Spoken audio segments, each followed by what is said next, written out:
تلابیب کے جو کوے ہیں ان سے متعلق آپ نے دیکھا کہ یوٹیوب کے اوپر کافی سارے لوگوں نے وہ ویڈیو اپلوڈ کی ہے، اور اس میں کئی ایک پرانی ویڈیوز بھی جو ہیں مختلف شہروں کی، خصوصاً وہ جو آپ نے ایک ویڈیو دیکھی جس میں 2-3 گاڑیاں کھڑی ہیں، ان پہ بڑے کوے بیٹھے ہوئے ہیں، وہ کوئی پرانی ویڈیو ہے، کوئی سال ڈیٹ، اور وہ ہے بھی کوئی امریکہ کے کسی سٹی کی ہے۔ تو لوگ وہ ساری ایک جگہ جمع کر کے، اور بڑے ذمہ دار لوگ بھی اس کو اپلوڈ کر رہے ہیں اور اس کو یہ رنگ دینے کی کوشش کر رہے ہیں کہ بس قیامت قریب آ چکی ہے۔ اور حیران کن بات ہے کہ اس طرح کی چیزیں دکھانے کے بعد وہ کہتے ہیں کہ جی ہمارے چینل کو سبسکرائب کر لیں، ہاں، اور بیل آئیکن کو بھی دبا دیں کیونکہ قیامت آنے والی ہے۔ قیامت آنے والی ہے بھائی، جا کے تیاری کر، چینل تو پھر گیا جو قیامت آنے والی ہے۔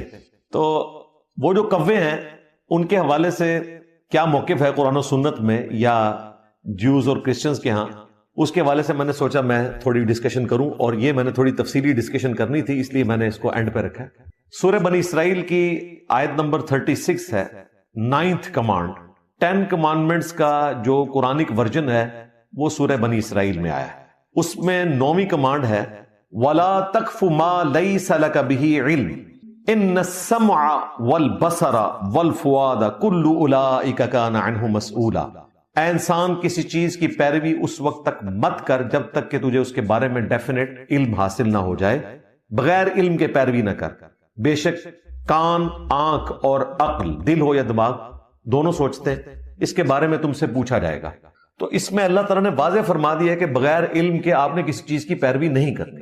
علوم 2 ہی ہیں، میں نے کئی ایک ویڈیوز میں ڈسکس کیا۔ ایک وہ علم ہے جو اللہ تعالیٰ وحی کی شکل میں انسانیت کو دیتا ہے پیغمبروں کے ذریعے، اسے ہم علم وحی کہتے ہیں، ریویلڈ نالج، قرآن و سنت کا علم، اگلی الہامی کتابوں کا علم۔ دوسرا ہے ایکوائرڈ نالج، سائنس کا علم، the knowledge obtained through observations and experiments، مشاہدات اور تجربات سے حاصل کیا گیا علم۔ اور یہ علم بھی اسی طرح محکم ہے اسٹیبلش سائنس کا جس طرح قرآن و سنت محکم ہے۔ آپ سوچ رہے ہوں گے اتنی بڑی سٹیٹمنٹ، جی آپ اسی طریقے سے مانتے ہیں، یعنی کبھی بھی ہمیں یہ وہم بھی نہیں آئے گا کہ ہم پیٹرول کو آگ لگائیں اور وہ آگ نہ پکڑے، کسی کو وہم بھی نہیں آئے گا۔ خشک لکڑی کو آپ جلائیں تو وہ آگ پکڑے گی۔ کاربن ہے، ظاہر ہے یہ فزیکل فینامنا آف نیچر ہے، بلکہ فزیکل فینامنا آف کریٹر ہے۔ اس کائنات کے پیدا کرنے والے نے یہ قانون قدرت بنایا ہوا ہے، یہ محکم ہے۔ اگرچہ قرآن و سنت میں کہیں ذکر نہیں ہے کہ یورینیم جو ہے یہ سکن کینسر کاز کر سکتا ہے اگر آپ نیکڈ یورینیم کو چھوئیں گے، لیکن تجربہ سے یہ چیز ثابت ہو چکی ہے۔ یہ اسی طریقے سے محکم ہے جس طرح قرآن و سنت۔ ہم نے صرف وہ بات ماننی ہے جو کتاب و سنت میں آئے، علم وحی میں یعنی ریویلڈ نالج میں، یا پھر ایکوائرڈ نالج اس کی تصدیق کر دے۔ تیسرا کوئی علم نہیں ہے، باقی سب فراڈ ہے، سوڈو سائنس اس کو کہتے ہیں، اور یہ زیادہ تر سوڈو سائنس ہی چل رہی ہوتی ہے۔ مثلا شیشہ ٹوٹنا یہ نحوست کی علامت ہے، کیا سائنس اس کی تصدیق کرتی ہے؟ قرآن و سنت بھی نہیں کرتے، لہذا فراڈ۔ کالی بلی رستہ کاٹ دے تو یہ نحوست کی علامت ہے، کیا سائنس اس کو مانتی ہے؟ قرآن و سنت بھی نہیں مانتا، فراڈ۔ اسی طریقے سے گھر کی منڈیر پر کوا بولنا شروع کر دے تو کوئی مہمان آنا لکھا ہوا ہے، کیا سائنس مانتی ہے اس کو؟ قرآن و سنت تصدیق کرتے ہیں؟ نہیں، فراڈ۔ اسی طریقے سے جوتی پہ جوتی چڑھ جائے تو سفر لکھا ہوا ہے، کیا سائنس مانتی ہے؟ نہیں۔ قرآن و سنت اس کی تصدیق کرتے ہیں؟ نہیں۔ ایک بیل یا گائے ہے، اس نے اپنی سینگ کے اوپر زمین کو اٹھایا ہوا ہے، جب وہ تھک جاتی ہے تو دوسرے پہ اٹھا لیتی ہے تو زلزلہ آتا ہے، کیا سائنس مانتی ہے؟ نہ قرآن و سنت میں اس کی کوئی تصدیق موجود ہے، فراڈ۔ اس طرح کی جتنی باتیں ہیں وہ سب کی سب فراڈ ہے۔ ہاں، کئی ایسی چیزیں ہیں جن کی تصدیق قرآن و سنت کریں گے، سائنس کی وہ فیلڈ نہیں ہے، ہم ان کو مانیں گے۔ مثلا فرشتے، جنات، سائنس یہ نہیں کہتی ہم انکار کرتے ہیں، وہ کہتے ہیں نہ ہم اقرار کرتے ہیں نہ انکار کرتے ہیں، وہ کہتے ہیں انکار کے لیے بھی ہمیں دلیل چاہیے نا، اقرار کے لیے بھی چاہیے۔ اور ہمارا تو پہلی دعویٰ ہے کہ فزیکل ورلڈ کی چیز ہی نہیں ہے۔ فرشتے، اللہ تعالیٰ نے ایک برزخی پردہ رکھا ہوا ہے انسان اور ان کے درمیان، عذاب قبر بھی آپ کو نظر نہیں آئے گا، چاہے قبر کھود کے بھی دیکھ لیں آپ کو مردہ اسی حالت میں نظر آئے گا، کچھ عرصے بعد وہ گل سڑ بھی جائے گا، لیکن وہ اللہ کی جنتوں میں بھی ہوگا اور اللہ کے عذاب میں بھی ہوگا، ڈپینڈنگ اپون اپنے اعمال کے۔ اسی طریقے سے کچھ چیزیں ایسی ہیں جن کی تصدیق سائنس کر رہی ہے، مثلا نیکڈ یورینیم کو چھونے سے سکن کینسر ہو سکتا ہے، قرآن و سنت میں کہیں نہیں لکھا ہوا لیکن ہو سکتا ہے کیونکہ ایکوائرڈ نالج نے اس کی تصدیق کر دی ہے۔ پیٹرول آگ کو بھڑکاتا ہے، ایکوائرڈ نالج نے نہ صرف ثابت کیا ہے بلکہ دنیا میں اتنی آپ کو رونق نظر آ رہی ہے اسی پیٹرول کی برکت سے. قرآن و سنت میں پیٹرول کا ذکر ہی نہیں. بخاری مسلم میں جس تیل کا ذکر ہے وہ تو کھانے والا تیل ہوتا تھا, گھی ہوتا تھا. یہ تیل تو بمشکل 200-250 سال پہلے پنسلوینیا میں پہلی دفعہ 1859 میں حضرت ایڈون, مٹھی داڑھی تھی کرنل ایڈون کرسچن, انہوں نے دریافت کیا. اس سے پہلے تو نہیں تھا. آج دنیا اسی تیل کے اوپر ڈیپینڈنٹ ہے. تو سائنس تصدیق کرے یا قرآن و سنت تصدیق کرے. اب آ جائیں یہ کوے کی طرف. اتنی بات اس لیے کرنی پڑی کہ آپ کے دماغ جو کووں نے چاٹ لیے ہیں نا, جو جاہل قسم کے کوے ہیں, تو وہ کھولنے کے لیے آپ کو بتانے کی ضرورت ہے کہ اصل بات کیا ہے. جیوز اور کرسچنز بھی وہ قیامت کی نشانیاں بتا رہے ہیں, حالانکہ بائبل میں کہیں قیامت کی نشانی کے طور پہ اس کو ذکر نہیں کیا گیا. بائبل میں کئی جگہ پہ کووں کا ذکر ہے. 2 جو کریٹیکل مواقع ہیں وہ انشاءاللہ ہم ڈسپلے کر دیں گے, جو سارا خلاصہ ہے پوری بائبل کا. نمبر 1, ناپاک جانوروں میں سے ایک جانور ہے کوا, اور یہ بات مسلمانوں کے ہاں بھی ہے کہ حرام جانور ہے. ایک یہ چیز بائبل میں لکھی ہوئی ہے. اور دوسری یہ ہے کہ جب اللہ تعالیٰ کسی شہر کو ویران کر دیتا ہے تو وہاں پر پھر کوے, چیلے, گدھ آ جاتے ہیں. یہ فزیکل فینامنا آف نیچر ہے, رپورٹ ہوا ہے بائبل کے اندر. دیٹس وائی کوئی قیامت کی نشانی کے طور پر اس طرح کی کوئی چیز پریزنٹ نہیں ہوئی. اب آ جائیں آپ اسلام میں, تو قرآن پاک میں کوے کا ذکر موجود ہے سورۃ المائدہ میں, جہاں آدم علیہ السلام کے ایک بیٹے نے دوسرے بیٹے کو قتل کر دیا. قابیل نے حابیل کو قتل کیا. پھر اسے پتہ نہیں چل رہا تھا کہ اپنے بھائی کی لاش کو کیسے سنبھالے, تو ایک کوا آیا, اس نے زمین کریدنا شروع کی اور اس سے اس کو کلک ہوا. اس نے کہا میں اس کوے جیسا بھی نہیں ہو سکا کہ اپنے بھائی کی لاش کو چھپا لیتا. تو کوے کا ذکر قرآن میں اس حوالے سے موجود ہے. یا صحیح بخاری کے اندر موجود ہے, نبی علیہ السلام نے 5 چیزیں ہیں جن کو حدود حرم میں بھی مارنے کی اجازت دی ہے. نمبر 1 کوا, نمبر 2 چیل, نمبر 3 بچھو, نمبر 4 چوہا, اور نمبر 5 ایسا کتا جو کہ باولا ہو چکا ہو, ریبیس جو ہوتے ہیں. ان کو حرم میں بھی مارنے کی اجازت ہے. حرم میں آپ کسی جانور کو مار نہیں سکتے, لیکن ان کو مار سکتے ہیں اگر ان سے انسانیت کو تکلیف پہنچے. اسی طریقے سے سنن ابن ماجہ میں حدیث موجود ہے, عبداللہ ابن عمر سے پوچھا گیا کہ کوا کھانا کیسا ہے, تو انہوں نے فرمایا کہ نبی علیہ السلام نے تو کوے کو فاسق کہا ہے. تو فاسق چیز کیسے کھائی جا سکتی ہے, وہ تو خبیث ہے, ناپاک ہے. اور پھر اس کے ساتھ اگلی حدیث امام ابن ماجہ نے لی ہے کہ سیدنا قاسم بن محمد بن ابی بکر وہ ام عائشہ سے روایت کرتے ہیں کہ نبی علیہ السلام نے فرمایا کہ یہ جانور جو ہیں وہ فاسق ہیں. نمبر 1 سانپ, نمبر 2 بچھو, نمبر 3 کوا, یہ فاسق جانور ہیں. اور پھر قاسم بن محمد بن ابی بکر کہتے ہیں جب ان سے پوچھا گیا کہ یہ جانور کھائے جا سکتے ہیں, تو انہوں نے کہا کہ جو جانور فاسق اور ناپاک ہے اس کو کیسے کھایا جا سکتا ہے. یہ زیادہ سے زیادہ کووں کا ذکر موجود ہے جی ہماری کتابوں کے اندر, قرآن اور سنت کے اندر. اس کے علاوہ کوئی اس حوالے سے چیز رپورٹ نہیں ہوئی ہے. اب آپ ریشنل اپروچ رکھتے ہوئے قرآن و سنت کے دلائل, بائبل کے دلائل تو میں نے رکھ دیے, تو اب ہم سائنٹسٹ سے پوچھیں گے نا, ظاہر ہے دوسرا نالج کون سا ہے, ایکوائرڈ نالج. تو آپ کو سائنٹسٹ بتا دیں گے, اور وہ آج مذاق اڑا رہے ہیں مذہبی لوگوں کا کہ ان کو ہر چیز میں قیامت نظر آ جاتی ہے. وہ کہتے ہیں ایک نیچرل چیز ہے کہ جب کسی شہر کے اوپر حملہ ہوتا ہے, وہاں پینک ہوتا ہے, خوراک کا مسئلہ ہو جاتا ہے, تو وہاں سے کوے ہوں, چیلے ہوں, وہ ہجرت کر کے دوسرے علاقے میں چلی جاتی ہیں. یہ اس کے پیچھے ایک فزیکل فینومینا ہوتا ہے. دیٹس آل, اس سے زیادہ کچھ بھی نہیں ہے. کوئی اس کے اندر کوئی سگنل نہیں چھپا ہوا کہ قیامت کی نشانی آنے والی ہے. یہ ٹوٹل ریشنل اپروچ ہے جو ایک مسلمان کو رکھنی چاہیے. دجال کو جو معجزات دیے جائیں گے کیا وہ اللہ کی جانب سے ہوں گے یا ہماری آنکھوں کا دھوکہ ہوگا؟ نہیں, ظاہر ہے اللہ تعالیٰ نے آزمائش کے طور پہ اس کو یہ طاقت دی ہے نا. دجال کے پاس تو طاقت ہی کوئی نہیں جو شیطان کے پاس ہے. تو اسی دجال نو لے کے بیٹھے ہو, لوگ کہتے ہیں یہ حدیثیں ہی فراڈ نے بخاری مسلم کی. کس طرح ہو سکتا ہے کہ دجال جو ہے وہ کسی کو قتل کر کے زندہ کر لے اور یہ کر دے؟ اور یار اس سے بڑی طاقتیں تو شیطان کو اللہ نے دی ہوئی ہیں, وہ تو سارے مان رہے ہیں. وہ تو قرآن کے اندر اس کی طاقتیں آئی ہوئی ہیں کہ وسوسے دلاتا ہے لوگوں کو. تو یہ دجال کو جو کرتب دیے جائیں گے نا, اس کو شریعت کی ٹرم میں کہا جاتا ہے استدراج. کیا کہا جاتا ہے؟ استدراج. اگر یہ کسی نبی سے ظاہر ہو تو اس کے لیے ہم آیتن کا لفظ عربی میں آیا بولتے ہیں, یا اردو میں ہم معجزہ کا لفظ, عربی میں بھی معجزہ کا لفظ ہے لیکن حدیث کی کتابوں میں یہ ایز اے ٹرم نہیں یوز ہوا. یہ محدثین کی اصطلاح ہے. معجزہ عقل کو عاجز کر دینے والی شے, اور کسی اللہ کے نیک بندے سے یہ چیز سرزد ہو اسے کہتے ہیں کرامت, اور اللہ کے دشمن سے سرزد ہو تو اسے کہتے ہیں استدراج. استدراج, کرامات اور معجزات. اور ایک اور چیز ہے الوژن, آنکھوں کا دھوکہ. یہ چوتھی ٹرم. ان چاروں کے اوپر میں نے 4 لیکچر اکٹھے دیے ہیں، 7 گھنٹے کی گفتگو، مسئلہ نمبر 131 ABCD، وہ آپ دیکھیں، اللہ کے فضل سے اپنے حوالے سے وہ ایک یونیک کوشش، تو آپ کو یہ سارے معاملات کلیئر ہو جائیں۔ اور یہ ساری شعبدہ بازی ہے نا، یہ صرف ادھر نہیں ہے۔ کل مجھے ایک بھائی جمعے کی نماز کے بعد ملے، پرسوں، تو مجھے کہہ رہے تھے کہ وہ میری بچی کے اوپر کوئی جنات کے اثرات ہیں، اور اس طریقے سے وہ فلاں بزرگ کے پاس گئے تو وہ انہوں نے علاج کیا تو ٹھیک ہو گیا، اب میری وائف کے ساتھ ہے، میں ان کو لے جاؤں۔ تو میں نے کہا میرے بھائی وہ علاج کروانے کے لیے آپ جہاں بھی لے جائیں علاج تو ہو جانا ہے، اس کی وجہ یہ ہے اس کے لیے مسلمان ہونا بھی کوئی شرط نہیں۔ آج کل ڈسکوری چینل کے اوپر ایک پروگرام ہنٹنگ کے نام سے چل رہا ہے، آپ میں سے کسی نے دیکھا ہے وہ پروگرام، جس میں گوروں کے اوپر جو جادو ہوئے ہوتے ہیں اور آسیب کے سائے ہوتے ہیں، ان کے گھروں کے اندر عجیب و غریب خون کے چھینٹے پڑتے ہیں، قمیضیں کٹ جاتی ہیں، بچوں کے اوپر زخم آ جاتے ہیں، سوتے میں وہ اٹھا کے وہ چرپائی الٹ دیتی ہیں چیزیں۔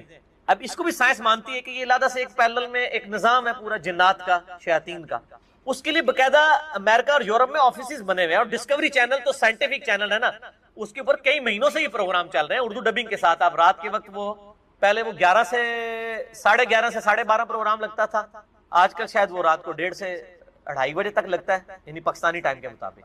اس میں آپ دیکھیں باقاعدہ آفیسز بنے ہوئے ہیں جن کے گھر میں یہ معاملات ہوتے ہیں، باقاعدہ پھر وہ کیمرے لگاتے ہیں، ان چیزوں کو آبزرو کرتے ہیں۔ آپ تو زبانی کلامی بات کر رہے ہیں نا، وہ تو سائنٹیفکلی اس کو ہینڈل کرتے ہیں، پھر وہ ان دفتروں میں فون کرتے ہیں، باقاعدہ پادری ہائر کرتے ہیں بڑے پیسوں کے اوپر۔ جس طرح یہاں پہ آپ نے اگر کوئی آپ کا ایشو بن جاتا ہے کوئی بجلی کے حوالے سے، آپ الیکٹریشین ہائر کرتے ہیں، اس طریقے سے وہ پادری ہائر کرتے ہیں، وہ جو آ کے ان کے وہاں پہ وہ سارا اپنا وہ دم وغیرہ جو کرتے ہیں، اپنے جو بھی کلمات انہوں نے پڑھنے ہوتے ہیں، اور شیاطین کو پھر وہ بھگاتے ہیں، اور باقاعدہ لوگوں کو شفا ہوتی ہے ایشور کے نام کے اوپر، اللہ کے نام کے اوپر، گاڈ کے نام کے اوپر۔ تو اگر کوئی ادھر کوئی نانگا پیر یہ کام کر رہا ہے تو کوئی پریشانی والی بات نہیں ہے، عیسائی بھی یہ کام کر رہے ہیں، اسے بہتر طریقے سے کر رہے ہیں، اس لیے کہ خدا کے نام کی ایک برکت ہے۔ جیسے شیطان کی ایک نحوست ہے نا، جو ایک کافر پہ بھی پڑتی ہے مسلمان پہ بھی پڑتی ہے، اس طرح اللہ کے نام کی بھی ایک برکت ہے۔ اس کو آپ اس طریقے سے سمجھ لیں، ایک عیسائی کے ہاتھ میں آپ چینی کا ایک چمچ دیں چائے میں گھولنے کے لیے، اور ایک مسلمان کے ہاتھ میں، یہ نہیں ہوگا کہ مسلمان کے ہاتھ والا جو ہے وہ چینی مٹھاس دے دے گی چائے میں تو عیسائی علی نہیں دے گی، دوئے دیں گے، وہ فزیکل فینومینا ہے۔ اس طرح اللہ نے ایک روحانی فینومینا بھی رکھا ہے کہ گاڈ کے نام پہ، اللہ کے نام کے اوپر جو بندہ بھی کلام پڑھتا ہے اس کے کلام کا اثر ہوتا ہے۔ اور وہ یقین کرے پادری پڑھتے ہیں کہ خدا کے نام پر ہم شیاطین کو یہ حکم دیتے ہیں کہ یہاں سے نکل جائے، وہ نکل بھی جاتے ہیں۔ تو جاؤ پھر اللہ کے بندوں بیعت کر لو عیسائیاں دی جا کے، اگر آپ نے ان شعبدہ بازیوں کے اوپر ہی چلنا ہے آپ نے کہ جی وہ یہ کر دیتے ہیں، وہ یہ کرتب دکھا دیتے ہیں، اس طرح نہیں ہوتا۔ یہ اللہ کے نام کی برکت ہے، وہ کسی کے ہاتھ میں بھی ظاہر ہو سکتی ہے، کسی بے نمازی کے ہاتھ میں بھی ظاہر ہو سکتی ہے، اس کو آپ کرامت نہیں کہیں گے، یہ اللہ کے نام کی برکت ہے۔ آپ دیکھیں کتنے لوگ ہیں بالکل نماز بھی نہیں پڑھتے، دم وغیرہ بھی کر دیتے ہیں، اور ایسے دم جن میں کوئی شرکی الفاظ نہ ہو، یہ تو نبی علیہ السلام نے اجازت دی ہے۔ صحیح مسلم میں حدیث ہے کہ اپنے زمانے جاہلیت کے دم مجھ پر پیش کرو، اگر اس میں شرکی الفاظ نہیں تو ان دموں کو ویسے ہی کرتے رہو۔ اور نبی علیہ السلام نے ہمیں جن شیاطین کے اگینسٹ بخاری مسلم میں، ابو داؤد میں، مسند احمد میں جو وظائف موجود ہیں، مسئلہ نمبر 109 ہے میرا جنات تعویذات کے اوپر، موٹے موٹے وظائف ہیں۔ آیت الکرسی رات کو سونے سے پہلے ایک دفعہ، صحیح بخاری میں 2311 نمبر حدیث ہے، صبح تک ایک فرشتہ حفاظت کے لیے مامور ہو جاتا ہے، جو صبح ایک دفعہ آیت الکرسی پڑھ لے شام تک اللہ کی حفاظت میں، جو شام کو پڑھ لے صبح تک اللہ کی حفاظت میں۔ لا الہ الا اللہ وحدہ لا شریک لہ، ابو داؤد میں حدیث ہے، لہ الملک ولہ الحمد وہو علی کل شیء قدیر۔ ہمارے صبح شام کے اذکار میں بھی یہ موجود ہے، گرین کارڈ میں، بلو کارڈ میں بھی، تو وہ اللہ تعالیٰ کی طرف سے ایک قلعے میں آ جاتا ہے۔ ترمذی میں، ابو داؤد میں حدیث ہے، بسم اللہ الذی لا یضر والی دعا پڑھ لیں 3 دفعہ صبح اور شام، صبح پڑھ لیں گے شام تک حفاظت میں، شام کو پڑھ لیں صبح تک حفاظت میں۔ اعوذ بکلمات اللہ التامات من شر ما خلق، صحیح مسلم میں وظیفہ آیا ہے۔ اسی طریقے سے سورۃ البقرہ کی آخری 2 آیات بخاری مسلم میں ہے کہ کفایت کر جائیں گی، صحیح مسلم میں ہے کہ سورہ بقرہ کی تلاوت جس گھر میں وہ شیاطین نہیں آتے، جنات نہیں آتے۔ اس کے علاوہ آخری 3 صورتیں بخاری اور مسلم میں ہے، المعوذات ہیں، یہ 3 پناہ دینے والی صورت۔ تو یہ ہمارا الگ سے بھی یعنی میں نے 5 وظائف کے اوپر نے لہذا سے ایک آسان وظیفے جو ہیں، آیت الکرسی، آخری 3 صورتیں، لا الہ الا اللہ وحدہ لا شریک لہ، اور بسم اللہ الذی لا یضر، اور اعوذ بکلمات اللہ، یہ والا وظیفہ۔ یہ آپ مطلب ان میں سے کوئی بھی آپ وظیفے ان پہ عمل کریں تو انشاءاللہ یہ آسانی ہو جائے گی۔ تو یہ باقی استدراج الوہین کے اوپر 131 ABCD دیکھ لیں۔ قرآن کی آیات اور صورتوں کو مخصوص تعداد میں اس نیت سے پڑھنا کہ میرا یہ کام ہو جائے، تو کیا یہ بدعت ہے؟ کوئی بدعت نہیں ہے اگر آپ انڈیویجول کر رہے ہیں۔ اگر آپ پورا محلہ اکٹھا کروا کے یہ کروا رہے ہیں پھر تو اجتماعی عبادت تو بدعت ہے۔ انڈیویجولی تو آپ کریں، جتنی مرضی عبادتیں کریں، اس میں کوئی حرج نہیں ہے، کوئی شرکی الفاظ نہیں ہونے چاہیے، اگر آپ صورتیں پڑھنا چاہتے ہیں جتنی مرضی پڑھیں، اس کے اندر کوئی نہیں. صحیح مسلم میں حدیث ہے کہ زمانہ جاہلیت کے دم مجھ پہ پیش کرو، اگر ان میں شرکی الفاظ نہیں تو اسی طریقے سے کرتے رہو. اور اس طریقے سے مسلم شریف میں ایک اور حدیث ہے، تم میں سے اگر کوئی اپنے بھائی کو نفع پہنچا سکتا ہے دم کے ذریعے تو اسے ضرور پہنچائے. تو کسی نے اگر تجربے سے کوئی چیز حاصل کی ہے کہ میں یہ دعا مانگتا ہوں تو یہ کام ہو جاتا ہے اس طریقے سے، اور وہ دعا ٹھیک ہے تو وہ آپ کر سکتے ہیں، کوئی حرج نہیں. سنت دعائیں جو ہیں لے کے چلیں. ربنا آتنا فی الدنیا حسنہ وفی الآخرۃ حسنہ وقنا عذاب النار. قل اوحی الی انہ استمع نفر من الجن. اے نبی الاسلام آپ فرما دیجئے کہ میری طرف وحی ہوئی ہے اس بات کی کہ بڑے غور سے سنا ہے قرآن کو جنات کی ایک جماعت نے. یعنی نبی الاسلام بیٹھے ہوئے تھے، یہ مسجد جن بھی موجود ہے خانہ کعبہ شریف سے واکنگ ڈسٹنس کے اوپر ہے. اب وہاں پہ مسجد جن بنا دی گئی ہے جہاں پہ نبی الاسلام بیٹھ کے، یعنی وہ کسی درخت کے نیچے یا کسی ایک چھاؤں کے اندر بیٹھ کے نبی الاسلام قرآن پڑھ رہے تھے تو جنات کی ایک جماعت وہاں سے گزر رہی تھی، انہوں نے قرآن سنا، ایمان لے آئے. تو پھر بعد میں جب وہ یعنی جگہ ہائی لائٹ ہوئی تو پھر وہ وہاں پہ مسجد بنا دی گئی، اس میں لوگ نوافل بھی پڑھتے ہیں. اور میں نے بھی الحمدللہ وہاں بارہا حاضری دی ہے. تو ظاہر انبیاء کرام کے جو اس طرح کے مقامات ہیں وہ اللہ تعالیٰ کی شاعر ہے. اس میں جو اہل حدیث کا موقف ہے وہ بالکل غلط ہے، اور امام ابن تیمیہ کا بھی اس کے اوپر میرا ڈیٹیل لیکچر آ چکا ہے، میں آج اس ڈیٹیل میں نہیں پڑھتا. فقالوا انا سمعنا قرآنا عجبا. تو انہوں نے آپس میں گفتگو کرتے ہوئے کہا کہ ہم نے تو آج ایک عجیب قرآن سنا ہے. یہدی الی الرشد، جو راہ دکھاتا ہے ہدایت کی طرف. فآمنا بہ، بس ہم ایمان لے آئے اس کتاب کے. مسلمان ابھی تک ایمان نہیں لا پا رہا. قرآن اس نے یعنی مردے بخشوانے کا ذریعہ بنایا ہوا ہے، حفظ کا ذریعہ بنایا ہوا ہے، محفل قرات کا ذریعہ بنایا ہوا ہے، لیکن قرآن کی تعلیمات کے اوپر ابھی تک اس کی توجہ نہیں ہے. اور ادھر جنات کو دیکھیں کہ ایک ہی دفعہ راہ چلتے ہوئے نبی علیہ السلام کو قرآن پڑھتے ہوئے سنا تو انہوں نے کہا یہ تو کتاب ہدایت کی طرف رہنمائی کرتی ہے، ہم بے شک اس کے اوپر ایمان لے آئے. وَلَن نُشْرِكَ بِرَبِّنَا أَحَدًا، اور ہم ہرگز شریک نہیں بنائیں گے اپنے رب کے ساتھ کسی اور ہستی کو. یعنی ایمان لانے کا مطلب ہی توحید ہے. ایمان لانے کا مطلب بزرگ بابوں کو ماننا نہیں ہے، توحید ہے، ایک اللہ کا تعارف. اور توحید بھی صرف اللہ کو ماننا نہیں، اللہ کی ماننا اور اللہ کے ساتھ کسی کو شریک نہ ٹھہرانا. اللہ کو تو سارے ہی ماننا ہے، مسئلہ ہے ہی سارا شرک ہے، مسئلہ سارا ہی ٹوٹل اوبیڈینس آف گاڈ کا ہے. تو پہلی ہی جناب نبی علیہ السلام کی تلاوت نے ان کی کایا کلب کر دی. وَأَنَّهُ تَعَالَى جَدُّ رَبِّنَا مَتَّخَذَ صَاحِبَةً وَلَا وَلَدًا، اور بے شک ہمارے اعلیٰ و ارفع رب کی یہ شان نہیں ہے کہ اس نے کسی کو اپنی بیوی یا بیٹا بنایا ہو. یہ ہم بھی پڑھتے ہیں نا جب سنا وَتَعَالَى جَدُّ کا، یہ وہی الفاظ جد ربنا، ہماری اونچی شان والے رب کی یہ شان ہی نہیں ہے کہ اس نے کسی کو اپنی بیوی بنایا ہو یا اپنا بیٹا بنایا ہو. بنیادی وہی توحید کی دعوت ہے. قل هو اللہ احد اللہ الصمد لم یلد ولم یولد ولم یکن له کفوا احد. وانه كان يقول سفیہنا علی اللہ شططا، اور یہ بھی راز کھل گیا کہ ہمارے احمق لوگ اللہ کے بارے میں ناروا باتیں کرتے رہے. ان کو بھی ان کے مولویوں نے گمراہ کیا ہوا تھا. جب انہوں نے اللہ کی بات سنی اللہ کے پیغمبر کی زبان مبارک سے تو انہوں نے کہا یہ ہمارے بزرگ بابے ہمیں کیا کیا سکھاتے رہے. دیکھ لیں نا، وہ کہہ رہے ہیں نا کہ ہمارے جو بیوقوفوں نے ہمیں جو پٹیاں پڑھائی ہوئی تھی وہ تو کچھ اور تھی. اچھا آپ دیکھیں، آپ کو سیم اینالوجی یہ بھی نظر آئے گی ہمارے اس معاشرے کی کہ جب پہلی دفعہ کسی پہ حقیقت توحید آشکار ہوتی ہے تو وہ سب سے پہلے یہ کہتا ہے یار سانو کہڑے پاسے لایا سی انہوں نے ساڑھے وڈیاں نے. تو اب وہ کہہ رہے ہیں کہ یعنی اس سے یہ لگ رہا ہے شاید وہ عیسائی تھے، کرسچن جن تھے، کیونکہ وہ کہہ رہے ہیں کہ ہمارے رب نے نہ تو بیوی کوئی بنائی ہے نہ کوئی بیٹا بنایا ہے. اس طرح کا کوئی عقیدہ تھا ان کا پہلے، یا کوئی اور ہستیوں کو شریک ٹھہراتے تھے. تو جیسے ہی قرآن سنا تو قرآن کی دعوت نے اپیل کیا تو انہوں نے کہا کہ ہم پہ تو یہ بات بھی کھل گئی. اچھا اب آپ دیکھیں یہ پوری کی پوری صورت میں آپ ذرا عربی لنگوسٹک کا اسلوب دیکھنا ہے.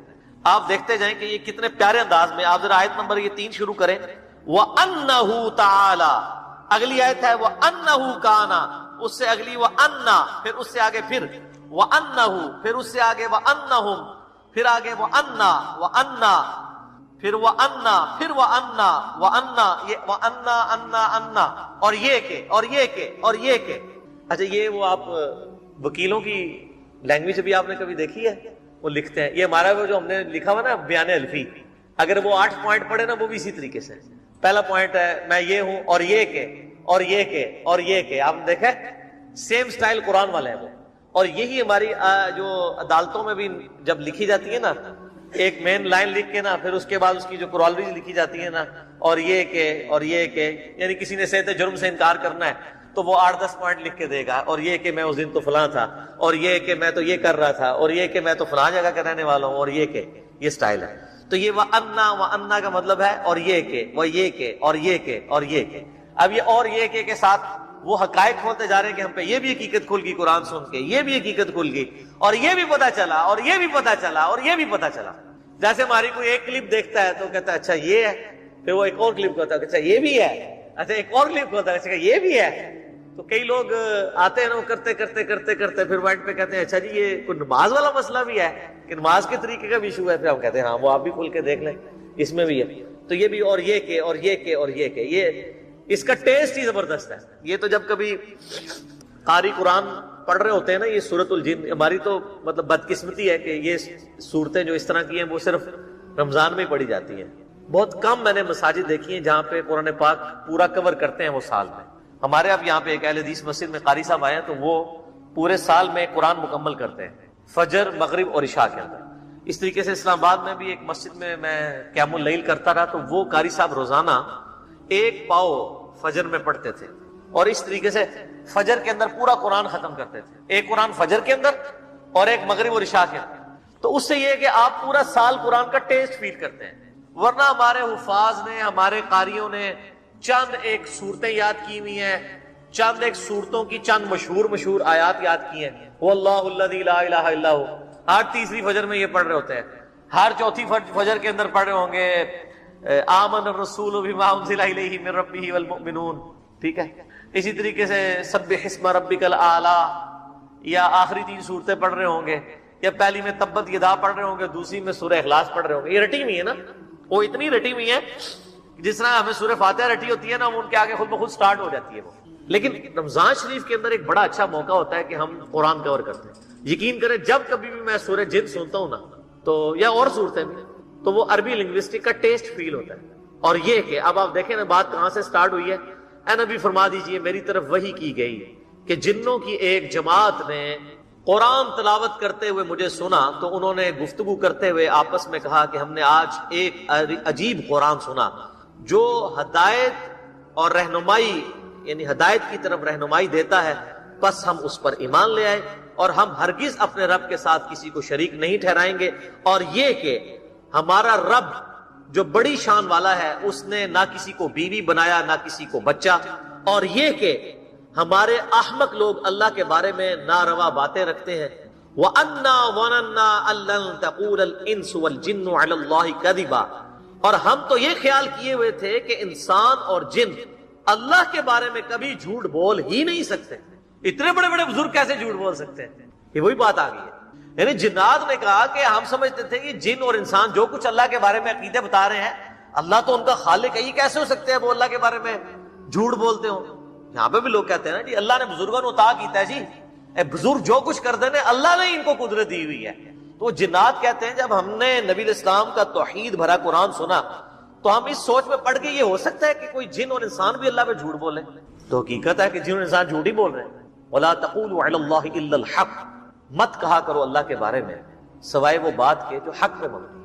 اور اس طریقے سے جھوٹ بولنا کہ ہر وہ عقیدہ امت کو بتانا جو اللہ اور اس کے محبوب علیہ السلام نے نہیں بتایا، یہ اللہ پر جھوٹ باندھنا. میں نے پچھلے دنوں بھی بتایا تھا کہ بریلوی اور دیوبندی دونوں کے بزرگوں نے یہ مشترکہ عقیدہ لکھا ہے. دیوبندیوں نے اپنی وہ المحند علی المفند میں لکھا، بنیادی عقیدے کی کتاب میں.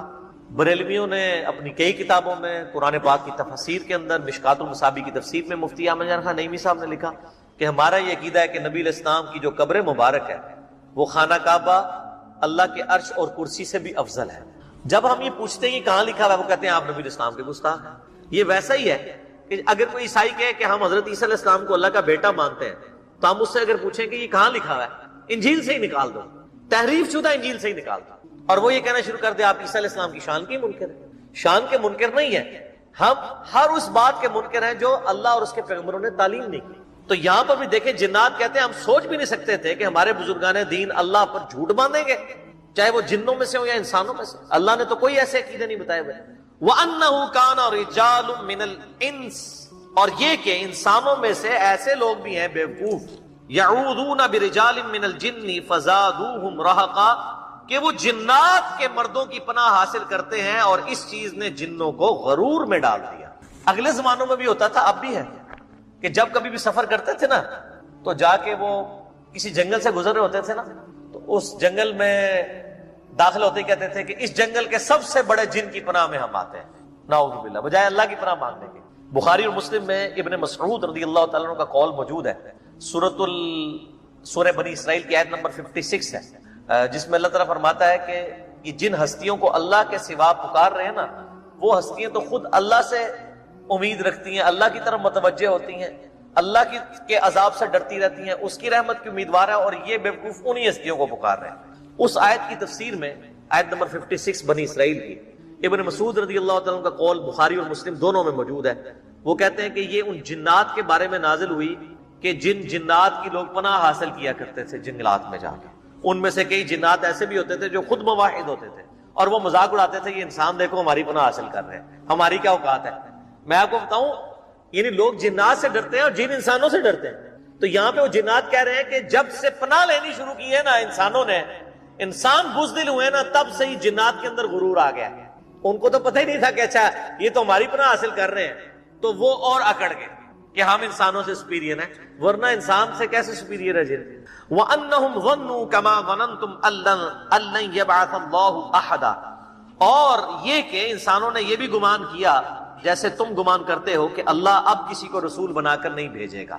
اچھا، اس سے اشارہ مل گیا کہ یہ کرسچن جن تھے، اور ظاہر ہے کہ نبی علیہ السلام اور عیسیٰ علیہ السلام کے درمیان آلموسٹ 600 سال کا فرق ہے۔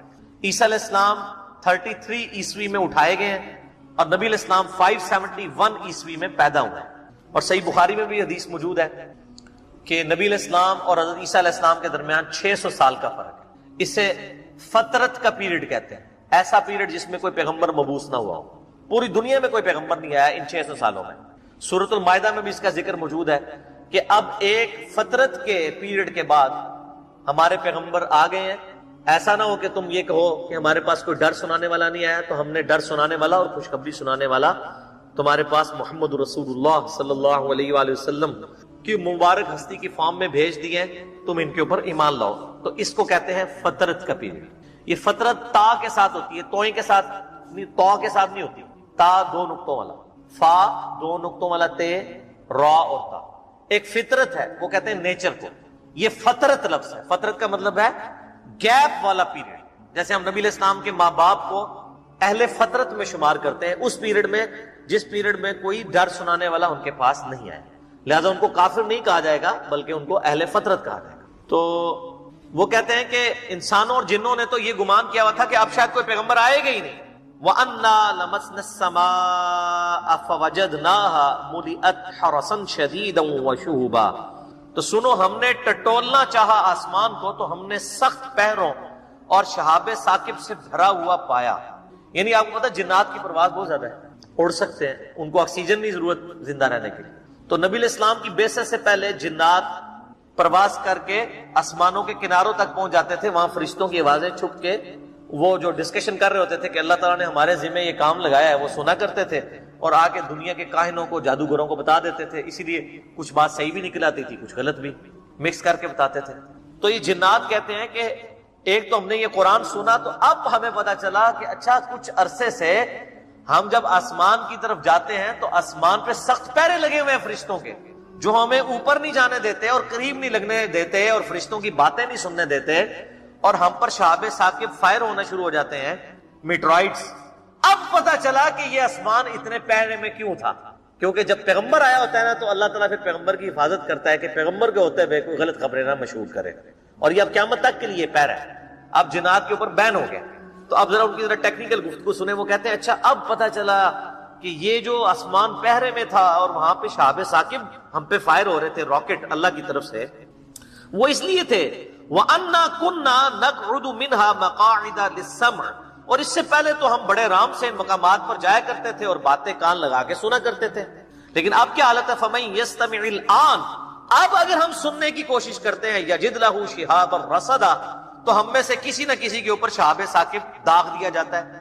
وَأَنَّا لَا نَدْرِي أَشَرٌ، اُرِيدَ بِمَنْ فِي الْأَرْضِ، ہمیں نہیں پتا کہ اب یہ جو کچھ ہونے جا رہا ہے اس سے اللہ تعالیٰ نے زمین میں کسی شر کا ارادہ کر لیا ہے کہ زمین کو تباہ و برباد کرے گا، ام اراد بہم ربہم رشدا، یا ان کے رب نے یہ ارادہ کیا ہے کہ لوگوں کی ہدایت کا کوئی بندوبست کیا جائے۔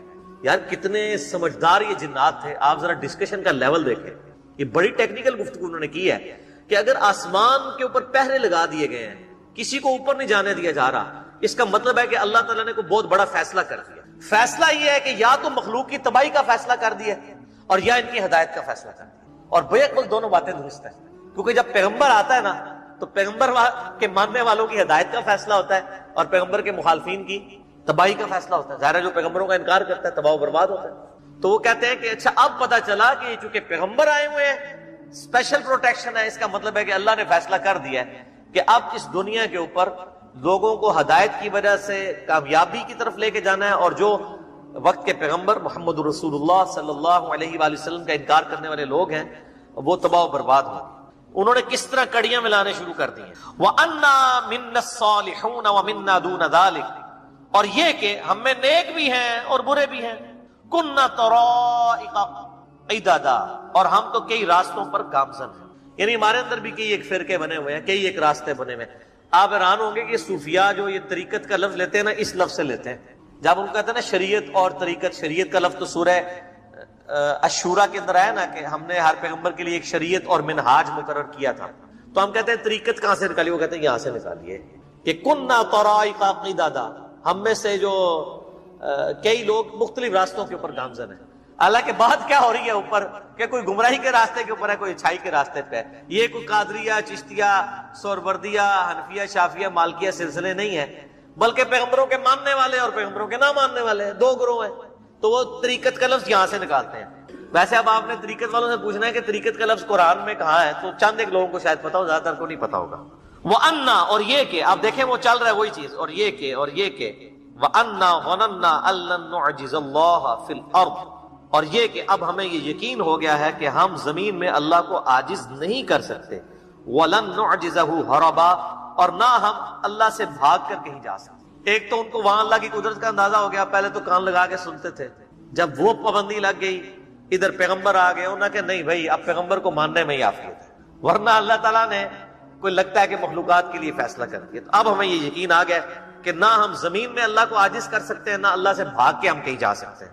وَأَنَّا لَمَّا سَمِعْنَا الْهُدَىٰ آمَنَّا بِهِ، اور اب وہ دیکھیں کہ یہ بات جا کے اپنی باقی بھائیوں میں بھی کر رہے ہیں، اور یہ کہ ہم نے جب یہ پیغام سنا، دیکھو ہم تو ایمان لے آئے ہیں اس پر، قرآن پر۔ فَمَن يُؤْمِن بِرَبِّهِ فَلَا يَخَافُ بَخْسًا وَلَا رَهَقًا، بس جو شخص اپنے رب پر ایمان لاتا ہے تو اسے نہ کسی نقصان کا خوف ہوگا نہ کسی ظلم کا۔ یعنی نہ صرف انہوں نے ایمان قبول کیا بلکہ ایمان قبول کرتے ایک دائی بھی بن گئے، کسی مدرسے سے ڈگری بھی نہیں لی انہوں نے جا کر۔ مزے کی بات دیکھیں نا، کہیں جا کے پڑھتے کوئی عربی صرف ناف سیکھتے یہ وہ نہ، انہوں نے نبی علیہ السلام سے چند آیات سنی جنات نے، اور آگے جا کے دعوت تبلیغ کا کام شروع کر دیا، اور نبی علیہ السلام کو پتہ بھی نہیں ہے، جیسے ہمیں بھی نہیں پتا ہوتا کہ ہماری ویڈیو سن سن کے کون کہاں کہاں دعوت و تبلیغ کا کام کر رہے ہیں، ہمیں پتہ، کوئی آگے بتاتا ہے تو پتہ چلتا ہے۔ نبی علیہ السلام کو بھی اللہ نے وحی کے ذریعے بتایا کہ آپ کی قرآن کی تلاوت سن کے تو ایک جنات کی پوری جماعت نے نہ صرف اسلام قبول کیا ہے بلکہ انہوں نے تو جا کے اپنی قوم میں بھی دعوت توحید کو عام کرنا شروع کر دیا۔ یہ نبی علیہ السلام کی مبارک دعوت کی برکت۔ تو صحیح بخاری میں حدیث ہے، بلغوا عنی ولو آیہ، پہنچا دو میری طرف سے خواہ تمہیں ایک آیت ہی آتی۔ اور ساتھ ہی آپ علیہ السلام نے فرمایا میری طرف جھوٹ نہ منسوب کرنا، جس نے میری طرف جھوٹ منسوب کیا وہ اپنا مقام دوزخ میں دیکھ لے۔ اور بنی اسرائیل کی روایات بیان کرنے میں حرج نہیں ہے۔ پینٹاگون ڈیسائیڈ کرتی ہے کہ کس ملک کے اوپر کس سن میں کون سی جنگ مسلط کرنی ہے، وہ چاہے حضرت ٹرمپ ہو یا حضرت بش ہو۔ حضرت ٹرمپ نے ساری کی ساری جو ووٹ لی تھی وہ اس کے اوپر لی تھی نا کہ میں دنیا میں جنگیں رکواؤں گا، اور ابھی تک 8 جنگیں رکوانے کے عوض وہ امن کا نوبیل پرائز بھیک کے طور پر مانگ رہے تھے۔ جب نہیں ملا تو انہوں نے خرید لیا اس عورت کو بلا کے، اس کو بھی ذلیل کروایا، خود بھی ذلیل ہوئے۔ تو یہ تو آپ کو سامنے نظر آ رہا ہے، لوگ کہہ رہے ہیں جی ٹرمپ جو ہے وہ کھر دماغ ہے، پتہ نہیں چلتا۔ یار وہ ہماری طرح نہیں ہے، پوری پلاننگ کرتے ہیں، وہ پریزیڈنٹ سامنے کوئی بھی ہو انہوں نے پہلے سے سوچا ہوا ہے، اور یہ ان کے اپنے لوگ بتا رہے ہوتے ہیں کہ ہم نے اتنی جنگیں پلان کی ہوئی ہیں، کیونکہ ظاہر لوگوں کی اکانومی اسلحے سے وابستہ ہے، وہاں اسلحہ بکے گا تو 60% لوگ امریکہ کے کھائیں گے۔ دنیا میں سب سے زیادہ اگر کوئی مقروض ملک ہے تو امریکہ ہے، تو اس کے تو حق میں ہے کہ جنگیں ہوں، اسلحہ بکے تاکہ اس کی اکانومی چلتی رہے. اور دوسرا ہمارے جو عرب ملکوں نے پیٹرو ڈالر والا جو معاہدہ کیا ہوا ہے اس کی وجہ سے ان کو سپورٹ کی ہوئی ہے. اس میئر کی تقریر میں یہ الفاظ بھی سنے ہوں گے کہ یہاں پر کئی بوڑھے لوگ ہیں جو بنکرز تک پہنچ ہی نہیں سکتے اور وہ اس طریقے سے جنگ کا نشانہ بن جاتے ہیں. میرا خیال ہے اب اسرائیل کے رہنے والے لوگوں کو غزہ کے مسلمانوں کی تکلیف کا اندازہ ہو گیا ہوگا. جو وہ جنگ ٹی وی چینلز کے اوپر بڑے مزے لے کر اے سی والے کمروں میں بیٹھ کے دیکھ رہے تھے تو ان کو یہ پتہ چل گیا ہوگا کہ جنگ جو ہے وہ کتنی بری چیز ہے اور اس میں عوام الناس کا کتنا استحصال ہوتا ہے، ایون ان لوگوں کا بھی کہ جو جنگوں کے مخالف ہوتے ہیں. ہم نہیں چاہتے کہ اسرائیل میں جتنے یہودی آباد ہیں تو یہ سب کے سب جو ہیں وہ مر جائیں، انہیں بھی رہنے کا حق ہے. لیکن وہ لوگ جو انسانیت کے قتل کے درپے ہیں ان کے لیے تو ہم یہی کہیں گے کہ اللہ تعالیٰ ان کو ہدایت دے. اگر ان کی قسمت میں ہدایت نہیں ہے تو اللہ تعالیٰ ان کو تباہ و برباد فرمائے. ابھی تک 2 خوش نصیب ہیں اس پلانٹ ارتھ کے اوپر جو حضرت ٹرمپ کی زبان سے محفوظ ہیں. ایک ہمارے حضرت پی ایم شہباز شریف صاحب اور دوسرے ہمارے حضرت فیلڈ مارشل جو حافظ صاحب ہیں. وہ فی الوقت یہ 2 بچے ہیں، مستقبل کا نہیں پتا. حضرت ٹرمپ سے آپ کچھ بھی امید کر سکتے ہیں، لہٰذا کوئی میری یہ ویڈیو سنبھال کے نہ رکھے کہ انجینئر صاحب نے کہا تھا تو یہ دیکھیں. میں فی الوقت یہ بات کر رہا ہوں، آج کی ڈیٹ 29 مارچ 2026 تک. مستقبل میں بھی اللہ تعالیٰ پاکستانی عوام کو بھی، ہمارے حکمرانوں کو بھی، پاکستان کی ریاست کو بھی ان لوگوں کے فتنوں سے بچائی تھی. یہ خوابوں کی دنیا سے باہر نکلیں. جو ہمارے وہ خادم رضوی صاحب بھی کہتے تھے کہ جی IMF قرضہ مانگے تو دسو آیا جے غوری. اس طرح دنیا میں معاملات بھائی نہیں چلتے. نہ دنیا اس طریقے سے کسی کو ایکسیپٹنس دیتی ہے. ان کو پتہ ہی نہیں کہ پابندیوں کا مسئلہ کیا ہے. آپ کو تھوڑا سا اندازہ ہوا ہے ہمارے پہ کوئی پابندی لگی ہوئی ہے اس وقت؟ مجھے بتائیں. اس حوالے سے تو کوئی نہیں ہے نا. تو پیٹرول تو یہاں 250 سے کہہ رہے ہیں 550 پہ جا رہا ہے. ہم پہ نہیں لگی پابندی. صرف ایران اسرائیل امریکہ جنگ ہو رہی ہے تو انڈائریکٹلی ہم پہ کیا اثر آ رہا ہے اس کا؟ ظاہر ہے پاکستان کے پاس تو تیل نہیں ہے زمین میں تو ہم نے تو باہر سے خریدنا ہے. تو اللہ کے بندو یہ خوابوں کی دنیا سے باہر نکلیں. دنیا میں اس طریقے سے معاملات نہیں چلتے. اور نبی اسلام نے بھی اپنے جو ظاہری اسباب ہیں ان کو مینج کرنے کے بعد اللہ پر توکل کیا. جامع ترمذی میں حدیث ہے، صحابہ کرام نے کہا یا رسول اللہ ہم اللہ پر توکل کریں یا اونٹ کو بندھا کریں؟ تو آپ نے فرمایا پہلے اونٹ کو باندھو پھر اللہ پر توکل کرو. یعنی یہ نبی کی تعلیمات ہے نا قرآن پاک میں جو اللہ تعالیٰ نے فرمایا کہ خوب تیاری کر کے رکھو آلات جنگ کے ذریعے اور پلے ہوئے گھوڑوں کے ذریعے اپنے دشمنوں کے خلاف. اور صحیح مسلم میں حدیث ہے آگاہ ہو جاؤ طاقت پھینکے ہوئے ہتھیاروں میں ہے. طاقت پھینکے ہوئے ہتھیاروں میں ہے. اس زمانے میں تیر تھے، آج کل میزائل ہیں یا ایئر سٹرائکس ہیں. تو نبی اسلام کی تو یہی تعلیمات ہیں جس پہ ایران عمل کر رہا ہے. نبی اسلام نے تو کہیں نہیں فرمایا کہ طاقت بابوں میں ہے. ہاں بابے تو ایک بندے نے ٹاکے رکھ دیتے ہیں، میرے نبی سا ہے ہی کوئی نہیں، تیرے بابے تھے شاہی کوئی نہیں. تو یہ ایک مدنی پوائنٹ میرے ذہن میں ہے. لعنت ہے اللہ کی پاکستان کے جو یوٹیوبرز ہیں حرام خور ڈالر خور ان کے اوپر. انڈیا کے یوٹیوبرز کو سلوٹ ہے اور پاکستان کے حرام خور یوٹیوبرز پہ اللہ کی لعنت ہے کہ یہ اس مشکل وقت میں پاکستان کے خلاف کھڑے ہوئے ہیں، جا کے افغانیوں کو سپورٹ کر رہے ہیں اور ایران سے زیادہ ایران کے وفادار بنے ہوئے ہیں. ایران کا پریزیڈنٹ پاکستان کا شکریہ ادا کر رہا ہے، ان کی پارلیمنٹ میں پاکستان تشکر کے نعرے لگ رہے ہیں. لیکن یہ حرام خور یوٹیوبرز آپ کو بتا رہے ہیں نہیں اصل بات یہ ہے. مجھے بتائیں ایران کو اصل بات پتہ ہے یا ان حرام خوروں کو؟ ان حرام خوروں کو صرف اپنے مہاتما کی محبت میں پاکستان کے ساتھ دشمنی کرنی آتی ہے. اللہ کا شکر ہے کہ ہر آنے والا دن ان کو مزید ننگا کرتا ہے. اب آپ کو پتا چل گیا یہ آپ کو جو سیاسی خبریں بھی دیتے تھے نا وہ بھی اس قسم کی فراڈ میں مبنی خبریں ہوتی تھی کہ جی 35 اپریل کو ہمارے مہاتما صاحب باہر آ جائیں گے، نہیں تو 36 مئی کو تو آ جائیں گے، اور اگر 36 مئی کو نہ آئے تو 40 جولائی کو تو انشاءاللہ باہر آ ہی جائیں گے. مجھے اب یقین آ گیا کہ دجال کو لوگ کیسے مان لیں گے. بالکل یقین آ گیا.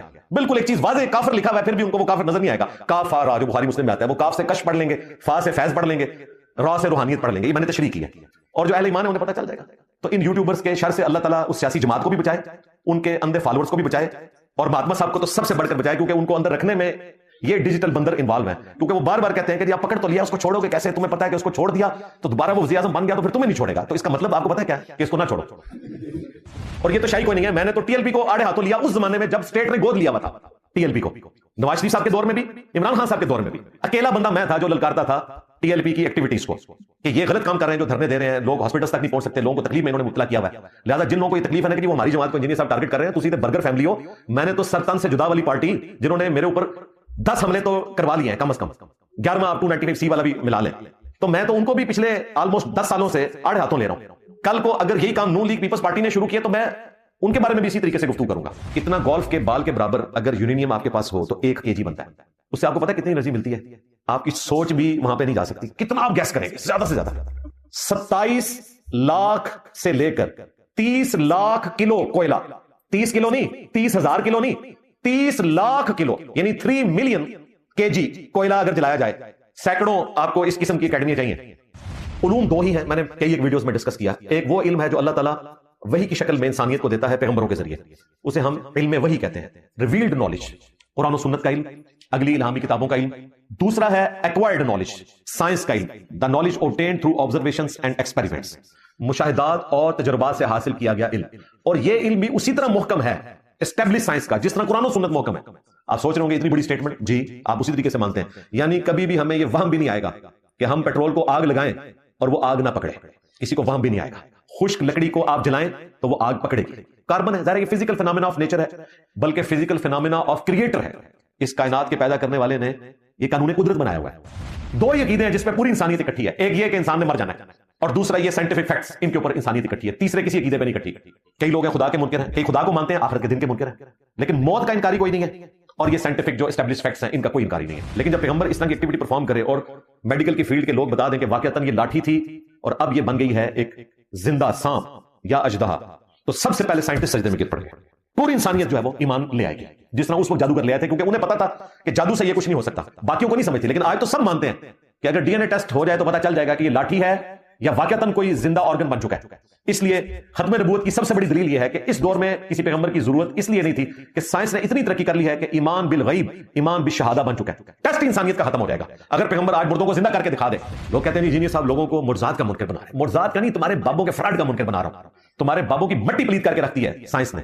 کل تک تو تمہارے بابے روحانی آپریشن کر رہے تھے، بائی پاس بھی روحانی ہوتے تھے. ہم نے تو چھوٹی سی شرط رکھی ہے کہ ایک نو مولود بچے کا کوئی بابا نگاہ مار کے ختنہ کر کے بتا دے، اور اگر ختنہ نہ ہوا، کیونکہ نبی الاسلام خود کہہ رہے کہ جب میں اللہ کے ریفرنس سے کوئی بات کروں تو اس کو تم لے لو. جہاں میں کوئی ذاتی ایکسپیرینس شیئر کروں تمہارے دنیاوی معاملات میں، تو انتم اعلم بامر دنیاکم، تم اپنے دنیا کے کاموں کو بہتر سمجھتے ہو مجھ سے. اندازہ کریں یہ ہمارے نبی کا ہی ذکر ہے یہ بات کرنا. اس میں وہ جواب کلیئر ہو گیا کہ کوئی شخص پوچھے کہ نبی الاسلام نے ایٹم بم بنانے کا طریقہ کیوں نہیں بتایا؟ اس لیے کہ نہ وہ نبی الاسلام کی ضرورت تھی کہ نبی الاسلام کو سکھایا جاتا اور آپ اپنی امت کو سکھا کے جاتے. آپ ہمارے ہدایت کے امام ہیں، دیٹس آل. یہ کوئی نبی کا عیب نہیں ہے. اسی لیے میرا یہ دعویٰ ہے کہ آج اگر نبی الاسلام دنیا میں موجود ہوتے تو آپ کا ٹی وی چینل بھی ہوتا، آپ کا یوٹیوب کا چینل بھی ہوتا. آپ نے ہر وہ ذریعہ استعمال کرنا تھا جس کے ذریعے دعوت پہنچائی جا سکتی ہے. لیکن یہ دور اس چیز کا متحمل نہیں تھا. ایک تو میں نے آپ کو بتایا اس وجہ سے کہ ایمان بالغیب والا معاملہ ختم ہو جاتا، اور دوسرا یہ جو تصویر کا فتنہ ہے اس میں جس طریقے سے ملائن کیا جاتا ہے لوگوں کو آؤٹ آف کانٹیکسٹ کلپ کاٹ کے یا کسی کی برہنہ ویڈیوز اے آئی کے ذریعے جنریٹ کر کے، تو دنیا میں تو ہر وقت جنگ ہی رہنی تھی. یعنی یہ توہین رسالت والی اوریجنل کیسز بن جانے تھے. لہٰذا یہ دور اس قابل ہی نہیں تھا کہ اس میں کسی پیغمبر کو بھیجا جاتا. اس لیے اللہ تعالیٰ نے 1400 سال پہلے ختم نبوت فرما دیا صلی اللہ علیہ وآلہ وسلم. ایک نے تھوڑی سی ہمت دکھائی، یہ جو ہمارے بھابھی بھائی ہیں ہشام علی ظہیر صاحب، انہوں نے عید کے موقع کے اوپر ایران کے مظلومین کے حق میں دعا کی. اب پتہ نہیں وہ مظلومین سے مراد شیعہ لے رہے تھے یا سنی، ہو سکتا ہے توریہ کیا انہوں نے. لیکن پہلے تو میرا حسن ظن تھا، لیکن وہ حسن ظن میرا ٹوٹ گیا. ابھی جمعے کے خطبے میں انہوں نے خامنائی صاحب کا نام لیتے ہوئے غلطی سے ان کے منہ سے نکل گیا کہ خامنائی صاحب کی شہادت ہوئی. پھر اچانک وہ چونک گیا. یعنی ان کے نزدیک، یہ آپ نے جملہ نوٹ کرنا ہے، یہ میری عقابی نظریں دیکھ رہی ہوتی ہیں اور میرے وہ کان، ہاں، جو بنو امیہ کی چالیں جو ہے وہ سن کے بلکہ سونگ کے بتا دیتے ہیں کہ یہ کہاں سے بول رہے ہیں. تو اس کے منہ سے شہادت کا لفظ نکلا اور ساتھ ہی اس نے اس کو کور کیا کہ ان کے نزدیک. اس کا مطلب ہے کہ یہ جو گلے پھاڑنے والے نے عید کے موقع کے اوپر بھی دعا کروائی تھی ایران کے مسلمانوں کے لیے، تو وہ جو ان کے نزدیک مسلمان ہیں نا، ان کے لیے کروائی تھی، ان کے لیے نہیں کروائی تھی جو بیچارے اس وقت شہید ہو رہے ہیں. لو سامو، میں اس اعتبار سے ساحل ادیم بھائی کو سپورٹ کروں گا حفظہ اللہ تعالیٰ. ان کا موقف بالکل درست ہے کہ یہ کوئی ضرورت نہیں تھی ایک ایسے شخص کے پاس جا کے ناشتہ کرنے کی جو ہزاروں مسلمانوں کا قاتل ہے. ہاں، اگر آپ گورنمنٹ آفیشل ہیں وہ ایک الگ بات، اس کی پلی عام مولوی نہیں لے سکتا. یہ کس کیپیسٹی میں ملنے کے لیے گئے ہیں جی؟ مذہبی رہنما. اگر آپ مذہبی رہنما ہیں تو گورنمنٹ کی طرف سے تو نہیں آپ گئے ہوئے. کوئی پاکستانی حکومت اگر کسی مولانا کو بھیجتی ہے ریپرزینٹیٹو کے طور پر کنٹری کی ریپرزنٹیشن کے لیے تو وہ معاملہ الگ ہوتا ہے. یہ اپنی کیپیسٹی میں گئے ہیں، وہ کہتے ہیں مجھے سلیکٹ کیا انہوں نے. اچھا، یہودوں نے سارا کے ایجنٹ مجھے کہتے ہیں اور سلیکٹ یہ ہو رہے ہیں. لو سامو، انہوں نے یہ لفظ بولا کہ مجھے سلیکٹ کیا گیا. نظر آتی کونسل تو شاہی کوئی نہیں ہے. عام مذہب بریلوی صاحب نے تم وہابیوں کو یعنی دیوبند اور اہل حدیث کو اسلام سے باہر نکالا ہوا ہے. ٹھیک ہے، ہاں، اعلیٰ حضرت جیسا ہے ہی کوئی نہیں. تیری نظر آتی کونسل تے شاہی کوئی نہیں. اور مامو پارٹی اپنے امام دی فکر کرو. تو اعلیٰ حضرت نے اسلام تو باہر کڈیا ہے. تسی ڈکلیئرڈ واقعی مجرم اور کافر ہو نہ دے نزدیک. ہمارے نزدیک ایک معاملہ الگ ہے کہ ہم کیا آپ کو سمجھتے ہیں، لیکن نظر آتی کونسل سے بھی بڑی کونسل جو ہے وہ اعلیٰ حضرت کا فتویٰ ہے. حسام الحرمین میں بھی اور احکام شریعت میں بھی تمہیں مرتد ڈکلیئر کیا ہوا ہے، واجب القتل ڈکلیئر کیا ہوا ہے. اور ہمارے بابا جی نے تو سورہ سور ڈکلیئر کی ہے. تلابیب کے جو کوے ہیں ان سے متعلق آپ نے دیکھا کہ یوٹیوب کے اوپر کافی سارے لوگوں نے وہ ویڈیو اپلوڈ کی ہے، اور اس میں کئی ایک پرانی ویڈیوز بھی جو ہیں مختلف شہروں کی، خصوصاً وہ جو آپ نے ایک ویڈیو دیکھی جس میں 2-3 گاڑیاں کھڑی ہیں، ان پہ بڑے کوے بیٹھے ہوئے ہیں. وہ کوئی پرانی ویڈیو ہے، کوئی سال ڈیٹ، اور وہ ہے بھی کوئی امریکہ کے کسی سٹی کی ہے. تو لوگ وہ ساری ایک جگہ جمع کر کے، اور بڑے ذمہ دار لوگ بھی اس کو اپلوڈ کر رہے ہیں اور اس کو یہ رنگ دینے کی کوشش کر رہے ہیں کہ بس قیامت قریب آ چکی ہے. اور حیران کن بات ہے کہ اس طرح کی چیزیں دکھانے کے بعد وہ کہتے ہیں کہ جی ہمارے چینل کو سبسکرائب کر لیں، ہاں، اور بیل آئیکن کو بھی دبا دیں کیونکہ قیامت آنے والی ہے. قیامت آنے والی ہے تو بھائی جا کے تیاری کر. چینل تو پھر گیا جو قیامت آنے والی ہے. تو وہ جو کوے ہیں ان کے حوالے سے کیا موقف ہے قرآن و سنت میں یا جیوز اور کرسچنز کے ہاں، اس کے حوالے سے میں نے سوچا میں تھوڑی ڈسکشن کروں. اور یہ میں نے تھوڑی تفصیلی ڈسکشن کرنی تھی، اس لیے میں نے اس کو اینڈ پہ رکھا ہے. سورہ بنی اسرائیل کی آیت نمبر 36 ہے، 9th کمانڈ.